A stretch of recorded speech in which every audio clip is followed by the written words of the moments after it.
은혜 받을 하나님의 말씀은 로마서 5장 1절에서부터 8절까지 말씀입니다. 신약성경 245면에 있습니다. 우리 한 절씩 우리 교독하도록 하겠습니다. 그러므로 우리가 믿음으로 의롭다 하심을 받았으니 우리 주 예수 그리스도로 말미암아 하나님과 화평을 누리자.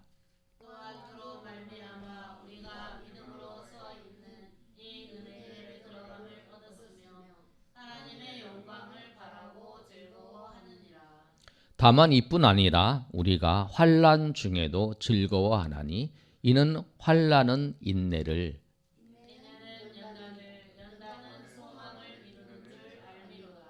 소망이 우리를 부끄럽게 하지 아니함은 우리에게 주신 성령으로 말미암아 하나님의 사랑이 우리 마음에 부은 바 됨이니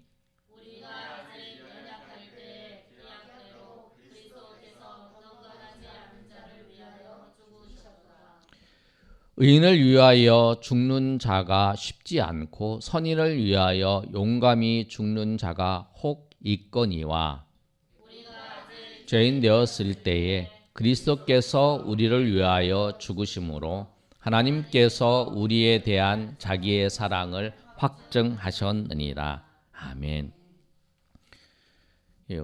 오늘 본 말씀은 로마서 5장 1절에서 8절까지 말씀입니다.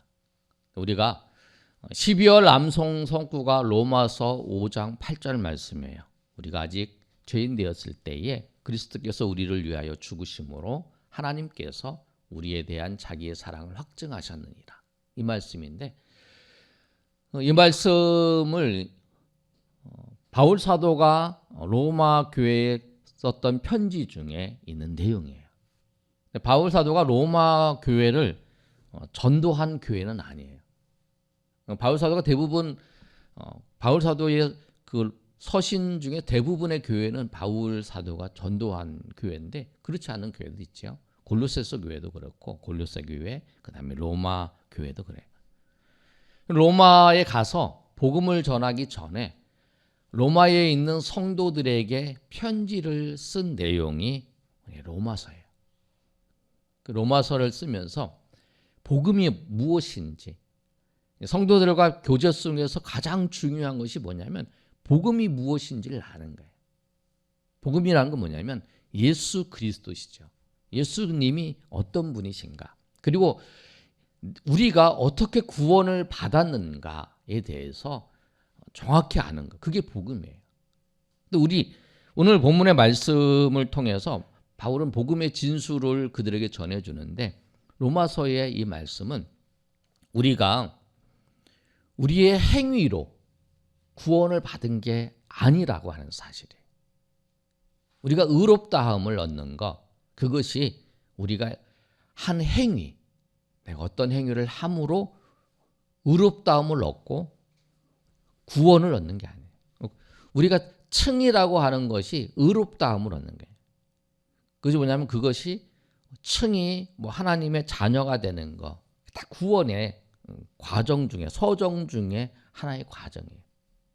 그래서 우리를 부르시는 것도, 그 다음에 우리를 의롭다 하시는 것도, 우리를 자녀 삼아 주시는 것도, 그리고 우리가 거듭나는 것도 다 구원의 과정이 있는 거예요.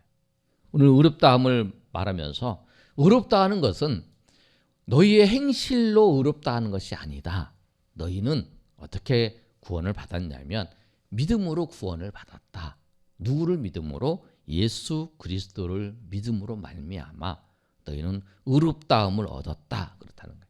그래서 우리가 이신칭이다 그러는 거잖아요. 믿음으로, 믿을신, 믿음으로 의하여 우리가 의롭다함을 칭함을 받았다는 거예요. 여러분 우리가 무엇을 하나님 앞에 내놓을 수 있는 게 없어요. 하나님이 보시기에는 다 더러운 거예요. 근데 우리를 예수님의 은혜로, 예수님의 십자가로 우리를 구원을 받았다는 거예요.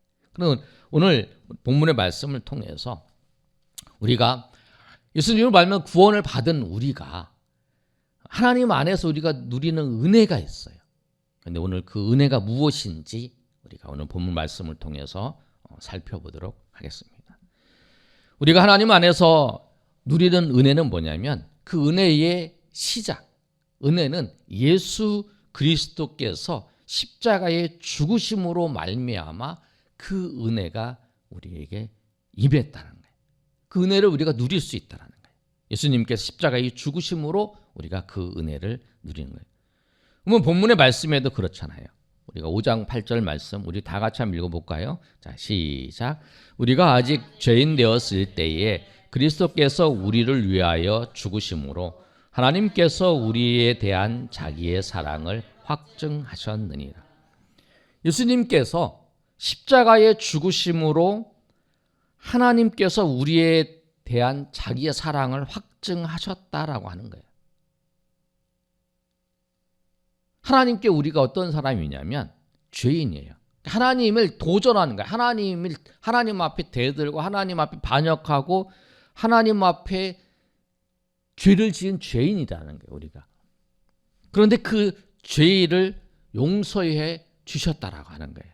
로마서 3장 13절에서 18절까지 말씀은 우리의 과거의 우리의 모습에 대해서 바울 사도가 정확하게 말씀하고 있어요.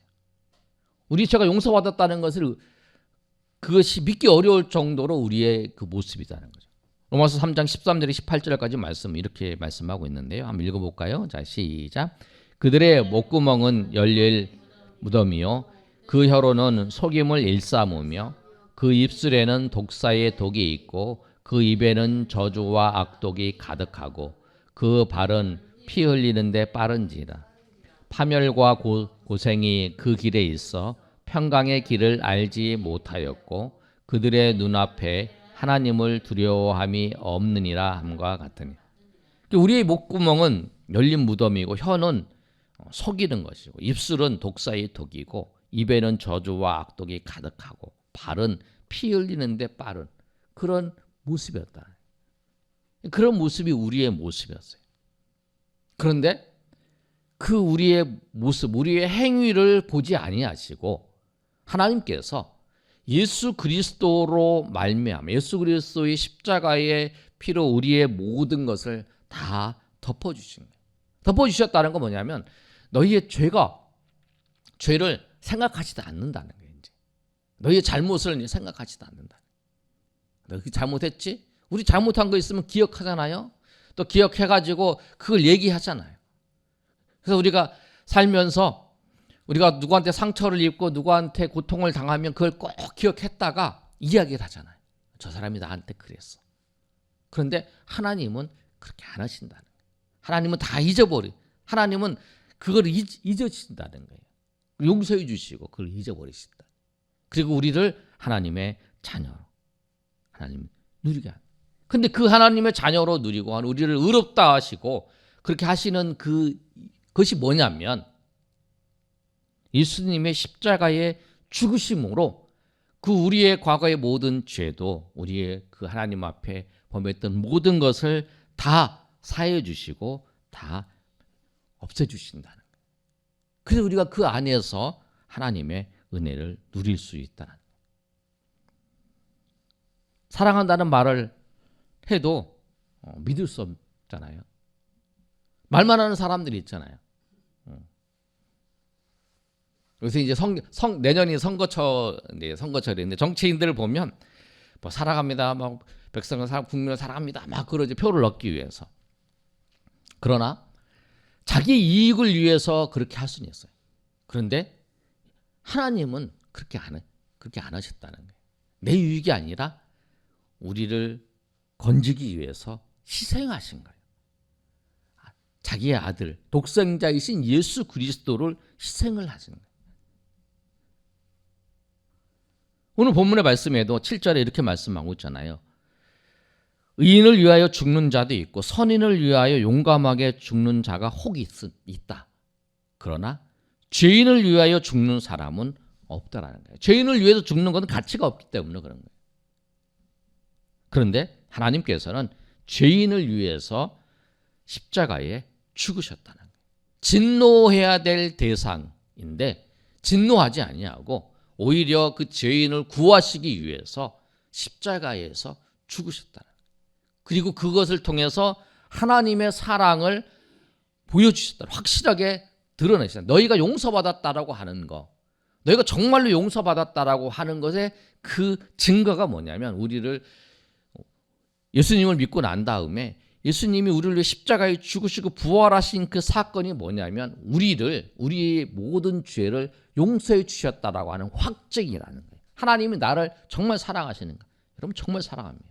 그 뭐냐면, 그 십자가, 예수님의 십자가를 통해서 그 사랑을 확증해 보여주셨다라는 거예요.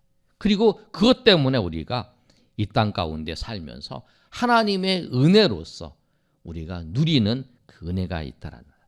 그래서 우리가 일평생 아니 영원히 하나님 앞에 감사해야 할 감사의 제목은 뭐냐면, 하나님이 예수 그리스도를 십자가에 죽게 하셔서 그 예수님을 믿음으로 말미암아 내가 하나님의 자녀가 되었고 나의 모든 죄를 용서해 주셨다라는 사실, 그 사실만으로 우리가 일평생을 살면서, 아니 영원토록 하나님 앞에 감사해야 될 거야. 우리가 한 게 없잖아요. 우리가 천국에 가기 위해서 한 게 없잖아요. 그런데 주님이 그렇게 하셨다는 거예요. 그 사실을 알고 우리가 예수 그리스도의 십자가의 죽으심을 생각하면서 저 십자가를 볼 때마다 우리가 예수님이 통해서 우리를 구원하신 그 하나님의 은혜에 감사하며 찬양하며 나가시는 저 여러분이 되시기를 예수님의 이름으로 축복합니다. 예수님이 우리를 위해 죽으심으로 우리가 누리는 그 은혜의 첫 번째가 뭐냐면, 하나님과 화평하게 되었다라는 거예요. 오늘 1절에 이렇게 말씀하고 있습니다. 우리가 예수님의 죽으심으로 의롭다함을 얻었는데 그 의롭다함으로 말미암아 우리가 하나님과 화평하게 되었다라고 그러는데, 1절의 말씀을 한번 읽어볼까요? 자, 시작. 그러므로 우리가 믿음으로 의롭다 하심을 받았으니 우리 주 예수 그리스도로 말미암아 하나님과 화평을 누리자. 하나님과 화평하게 되었으니까 이제 하나님과 화평을 누리자는 거예요. 하나님과 화평을 누리자. 화평은 뭐냐면 관계 회복이에요. 하나님과 끊어졌고 하나님과 멀어졌던 우리예요. 그러니까 우리가 이 세상에서 당하는 모든 고통은 하나님으로부터 멀어졌기 때문에 당하는 거예요. 하나님의 자녀였던 자가 하나님과 원수되었기 때문에, 범죄함으로 인해 하나님과 멀어졌기 때문에 우리가 고통을 당하고 우리가 어려움을 당하는. 그래서 하나님과 화평이 된 그 이유가 뭐냐면 예수님의 십자가를 통해서 하나님과 화평하게 되었다라는 거예요. 여러분 그렇잖아요. 오늘 그 계시록의 말씀을 보시면 천국에는 죽음도 없고 고통도 없고 눈물도 없는 세계라고 말씀을 해요. 우리는 그 고통도 없고 눈물도 없고 죽음도 없는 것을 한 번도 경험해 본 적이 없어요. 우리 주변에 보면 다 아픔도 있고 고통도 있고 그 다음에 질병도 있고 죽음도 있어요. 뉴스를 보면 항상 누구는 죽고 누구는 차 사고 나고 고통 당하고 뭐 이런 걸 보잖아요. 우리는 한 번도 경험해 본 적이 없어요. 그것이 없는 세상을 경험하지 못하잖아요. 왜? 이 세상이 죄악으로 물들어 있는 세상이기 때문에, 하나님과 멀어졌던 세상이기 때문에. 그런데 천국은 그것이 없다라고 하잖아요. 눈물도 없고 고통도 없고 죽음도 없는 그 세상은 뭐냐면 죄가 없는 세상이기 때문에 그래요. 하나님과 가까이, 하나님과 함께 있는 곳이기 때문에 그렇다는 거예요. 그런데 그것을 하나님께서 예수 그리스도로 말미암아 우리에게 하나님 화평케 하는 그 은혜를 주셨다는 거예요. 여러분, 우리 하나님과 화평케 됐다라고 하는 것에 대한 어떻게 생각하시면 되냐면, 예전에 이제 종이 있었어요. 종이 있었을 때 그 시대를 한번 생각해 보세요. 종은 모든 것이 나를 종으로 부리는 것이라고 생각을 하는 거예요. 돈도 집도 모든 것이 다 나를 부리는 거예요. 크면 클수록 종은 힘들어요. 내가 일해야 되니까. 내가 종으로 그 집에 있는데 그 집이 커요. 그리고 그 집이 돈도 많아요. 그럼 할 일도 많아요. 종이면. 그거 다 해야 되니까. 그리고 종이면 그게 더 부담이에요. 이거 뭐냐면 하나님과 관계가 단절되었을 때의 그 모습이라는 거예요. 모든 것이 다 부담스러운 거죠.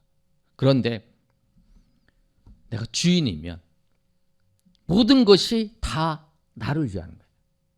내가 주인의 아들이어도 그렇잖아요. 집이 크고 좋아요. 돈도 많아요. 모든 것이 나에게 다 친구예요. 나에게 다 나를 위한 거라는 거예요. 구원받은 우리에게 그렇다는 거예요. 하나님이 다스리는 모든 것이 다 나의 친구고 나를 도와주는 거라는 거예요. 그래서 우리는 하나님과 화평을 누리는 은혜가 우리 가운데 있는 거예요. 하나님의 자녀가 되기 때문에. 그래서 하나님과 화평을 누린다는 건 뭐냐면 그런 은혜를 내가 이 땅 가운데 살면서 하나님과 화평을 누리면서 하나님이 주시는, 하나님이 다스리는 모든 것이 나에게 적이 아니라 나를 힘들게 하고 나를 부담스럽게 하는 것이 아니라 나에게 이롭고 나에게 친구고 나에게 모든 것을 하고 있는 거예요.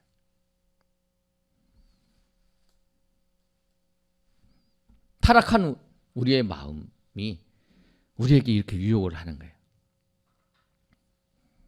뭐라고 유혹하면 죄로 이렇게 속삭이는 거예요. 속삭여요. 그래서 우리를 속이는 거예요. 하나님과 화평하는 것을 통해서 우리가 누릴 수 있고 우리가 평안을 누릴 수 있는 것, 그것이 엄청 많다는 거예요. 그래서 우리가 하나님과 화평을 누린다고 하는 그 사실, 그것이 우리 인생의 중요한 요소라고 하는 사실을 꼭 기억해야 해요. 그래서 여러분, 우리가 내가 하나님과 화평하는 자가 되었다. 내가 하나님과 화평을 통해서 하나님이 다스리는 모든 것이 하나님의 자녀를 위해서 준비하는 것이고 다 모든 것을 위한 것이라는 걸 꼭 기억하시면서 세상의 모든 것을 볼 때에 주님이 이 모든 것을 하나님의 자녀를 위해서 준비하시고 인도하신다는 것을 알고 그 은혜 가운데 나가시는 저 여러분이 되시고 하나님의 화평을 통해서 주님이 주시는 그 기쁨을 누리고 우리가 이제는 종의 모습이 아니라 하나님의 자녀의 모습으로 날마다 살아가시는 저 여러분이 되시기를 소망합니다. 두 번째, 그 예수님이 죽으심으로 누리는 은혜는 뭐냐면 환난 중에서도 소망을 가질 수 있다라는 거예요. 3절 4절 말씀 한번 읽어볼까요? 시작. 다만 이뿐 아니라 우리가 환난 중에도 즐거워하나니 이는 환난은 인내를, 인내는 연단을, 연단은 소망을 이루는 줄 알미로다. 환난 중에서도 소망, 즐거워하고 소망을 가지는 이유에 대해서 말씀하잖아요. 환난이, 우리 가운데 환난이 있죠. 어려움이 있어요. 근데 그 소망, 그 환난을 있는데 그 환난에서 소망을, 즐거워하면서 소망을 가질 수 있는 이유. 근데 소망이 우리를 부끄럽게 하지 않는다고 말씀하는 거예요. 소망이 우리를 부끄럽게 하지 않아요. 소망이 우리를 부끄럽게 하지 않는 이유가 뭘까요?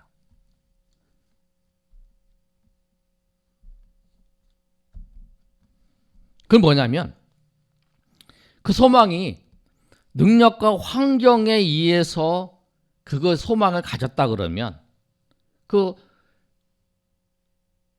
능력과 소망, 능력과 환경은 언제든지 바뀔 수 있잖아요. 환경이 바뀔 수 있어요. 사업을 잘하고 있는데 갑자기 뭐 IMF가 터지든지 아니면 무슨 일이 생기면 그게 잘 안 될 수 있잖아요. 수출을 열심히 하고 있어요. 그런데 전쟁이 일어났어요.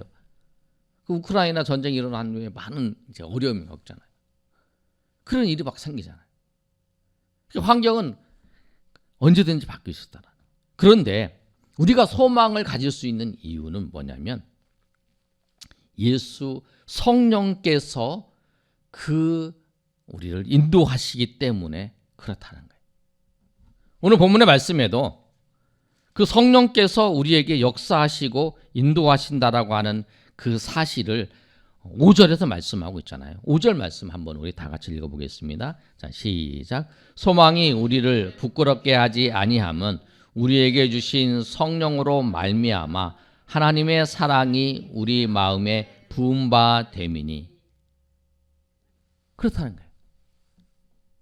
성령께서 우리를 그 부끄럽게 하지 아니한다는 거예요. 환난이 닥치면 대부분 사람들은 환난을 바라봅니다. 그 환난만 쳐다봐요. 그 환난 때문에 낙심하게 되죠. 그리고 그 환난 중에서도 가지는 소망이 있는데 그 소망이 헛된 소망이에요. 그냥 바램이에요. 바램. 마치 토요일 날 이제 우리 사모님하고 저하고 이제 전도를 나가면 이제 북문에 나가면 거기 이제 그 북문의 복권방에 줄이 막 쫙 서 있어요. 제일 많이 줄 서 있는지 그 복권방에 줄 서려고 쫙 서. 그 이제 그 동성 아울렛하고 이제 다이소하고 그 사이에 이제 거기에 보면 거기 뭐 써붙였어요. 1등 8번, 뭐 2등 몇 번 이렇게 해가지고 해서 지나가는 이제 이제 어제는 건너편에 지나가는데 건너편에 지나가던 사람들도 저기 그 대화하는 거 막 하는데 저기 복권 8번 됐대. 우리 사야 되는 거 아니야? 막 그러면서 지나가더라고요. 그러니까 사람은 그 자기도 모르는 사이에 그런 헛된 그 소망을 신기루 같은 것을 이제 바라보기도 하는 거죠. 근데 그걸 가지고 이제 막 있으면 나중에 이루어지지 않으면 그것이 이제 실망하게 되는 거죠. 그런데 그리고 그것이 더 안 되면 또 절망까지 해요. 그런데 오늘 말씀처럼 성령께서 주시는 소망은 말씀 안에서 우리에게 소망을 주시는 거예요. 그렇기 때문에 실망하지 않는다고 말씀하는 거예요. 우리 소망이 우리를 부끄럽게 하지 않는다는 건 뭐냐면 성령으로 말미암다는 거예요. 성령께서 인도하시기 때문에 그래요. 환난 날에 그 하나님께서 일하신 근거는 뭐냐면 아까 말씀한 하나님과 화평이에요. 하나님과 관계예요. 하나님과 자녀예요. 그러니까 하나님의 자녀니까 성령께서 우리를 인도하시는 거예요. 그런데 환난 가운데 우리가 소망을 갖는 건 뭐냐면 내가 바라는 그 소망이 아니라 하나님께서 우리와 함께 하신다라고 하는 거예요. 예수님께서 말씀하셨잖아요. 성령께서 너희와 함께 내 안에 거주하셔서 너희와 함께 너희를 인도해 주신다는 거예요. 그러니까 그 성령께서 우리의 삶에 있는 것을 우리가 환난을 당해도 나는 그 환난을 이길 수 없지만 내 안에 계시고 나를 통해 역사하시는 성령께서 그 환난을 함께 하셔서 그 환난을 인도하신다라고 하는 사실이에요. 우리가 보이지 않아요. 어떨 때는 나에게 정말 하나님께서 이 환난 가운데 있는 나를 인도하실까? 난 더 어려워지는데 막 이런 생각도 할 수 있어요. 그런데 우리 안에 있는 성령께서는 이 모든 것을 합력해서 선을 이루어 가신다는 거예요. 그래서 이 고난과 이 어려움을 겪고 난 다음에 이제 성령께서 그걸 깨닫게 해주시니까 하나님의 하신 일을 성령께서 깨닫게 해주잖아요. 그 일도 주님께서 이렇게 인도하셨구나 라고 하는 것을 우리가 결국에는 고백을 하는 거잖아요. 그래서 우리가 환난을 당할 때에도 이 일을 통해서 주님이 선한 길로 인도하실 거라고 하는 그 기대를 갖는 거예요. 왜? 분명히 주님께서 말씀하셨기 때문에 너와 함께 하실 것이라고. 너와 함께 임마누엘 하나님께서 우리와 함께 할 거라고 하는 것을 말씀하시는 거예요. 내가 원하는 대로 함께 하는 게 아니라 주님이 선한 길로 주님이 원하시는 길로 인도하시기 때문에 그래서 우리가 바램을 갖는 게 아니라 주 예수 그리스도 안에서 소망을 갖는 거예요. 그 소망을 갖는 그래서 우리가 그 과정 속에서 소망을 가지고 주님 앞에 나아가는 주의 백성들이 된다라고 하는 사실이에요. 여러분 한 번쯤 다 들어봤을 거예요, 여러분. 예전에 그 머슴이 있던 그 시절이 있잖아요. 지금은 뭐 그렇지만 그 머슴이 되면 그 부잣집에서 기거하면서 이렇게 생활을 하잖아요. 종이 아니어도 계약하면서 일을 하는 머슴이 있어요. 명절 때가 되면 주인이 불러가지고 이제 뭐 그 명절에 집으로 보내주고 막 이러잖아요. 그런데 명절이 다가왔어요. 근데 그 명절이 다가왔는데 주인이 그 종들한테 머슴들한테 지푸라기를 이렇게 쫙 놓고 새끼를 꼬라 그런 거예요. 집에 가야 되는데 그거를 꼬라고 막 이러는 거예요. 그래 투덜투덜 대면서 아니 이거 뭐 이렇게 집에 가야 되는데 집에 가라고는 안 하고 이렇게 많이 그 지푸라기를 놔두고 막 그 새끼를 꼬라 그러냐, 새끼줄을 만들으라 그러냐, 그 새끼줄을 만들으라고 이렇게 막 그러는 거예요. 그랬더니 어떤 사람들은 열심히 안 하고 어떤 사람은 열심히 이제 가늘게 이제 보통 이제 얇게 꽂잖아요. 이렇게 꽂어요. 그랬더니 그걸 이제 딱 가져왔어요 주인한테. 근데 주인이 이제 하는 말이 그 속에다가 엽전 있잖아요. 옛날에 엽전을 다 넣어라. 그리고 자기 가져갈 수 있는 만큼 가져가라. 그렇게 했다라는 거예요. 그러니까 열심히 이제 막 가늘게 꼰 사람들은 다 가져가는데 굳게 꼰 사람들은 몇 개 못 가져가겠죠. 넣기도 힘드니까. 그러니 그것처럼 우리가 우리에게 닥친 어려움들이 있을 수 있어요. 그런데 그것을 통해서 하나님이 어떻게 하실지를 모르는 거예요. 우리는. 그 일을 통해서 내가 지금 보기에는 어렵지만 하나님이 그 성령께서 어떻게 그것을 이루실지를 모르니까 우리가 그 환난 가운데서도 항상 하나님을 바라보면서 소망을 가질 수 있다는 거예요. 그래서 우리가 예수님을 믿고 의롭다 하심을 받은 우리가 예수님 은혜 가운데에서 은혜를 누리는 시작은 예수님이 나를 위해 십자가에 죽으심으로 말미암아 은혜를 누리는 거예요. 근데 첫 번째 은혜가 하나님과 화평하게 됐다는 거예요.